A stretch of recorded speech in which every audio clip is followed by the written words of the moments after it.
4 लोगों को बुलाया गया था जब सीएम का तय करना था कि जिम्मेदारी किनको देनी है। चरणदास महंत जी थे, ताम्रध्वज साहू जी थे, भूपेश भाई थे, मैं था। तो ये चारों में उस समय बात चली थी। 2.5 साल की बात भी मीडिया में बहुत चली।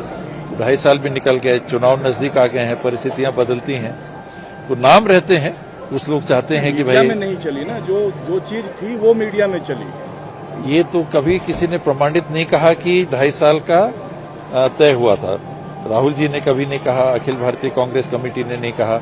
जो बातें थी एक दरवाजे के अंदर, बघेल साहब के बीच थी, वो चर्चा मीडिया में आई, पर अधिकृत रूप से आज तक हाईकमांड ने कभी ये नहीं कहा कि ये तय हुआ। आखिरी में फिर वही सवाल है, आप सीएम बनना चाहते हैं या नहीं? आप भी, मैं भी, बहुत लोग सीएम बनना चाहेंगे। एक गर्व की बात है, एक जिम्मेदारी की बात है। अपने हिसाब से काम करने का मौका मिले तो कौन नहीं चाहेगा। बहुत कम लोग होंगे जो कहेंगे कि मैं सीएम नहीं बनना चाहता। मेरे को मौका मिलता तो मैं भी काम करके देखता। नाराज नहीं है आप? नाराजगी की बात नहीं है, थोड़ा सा मन छोटा होता है। काम करने का मौका मिलता तो इतना बड़ा कप्तानी करते।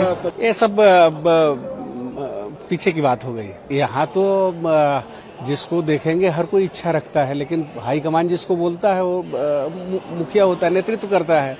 वो एपिसोड तो पीछे का हो गया। अब तो जो हम अब इलेक्शन मोड में आ गए हैं, अब तो अगला चुनाव फिर हम रिपीट करने के लिए इसकी तैयारी चल रही है, तो ये सब छोटी बात हो गई। भूपेश बघेल है तो भरोसा है। भूपेश बघेल की सरकार बहुत अच्छा काम कर रही है और पूरे देश को एक मैसेज दे रही है। यहाँ से जो किसानों के लिए काम किया गया है, राजीव गांधी किसान न्याय योजना के माध्यम से आर्थिक संसाधन और किसानों को मजबूत करने के लिए जो काम हो रहा है वो यूनिक है। पूरा देश उसको देख रहा है और छत्तीसगढ़ मॉडल की पूरे देश में मांग हो रही है।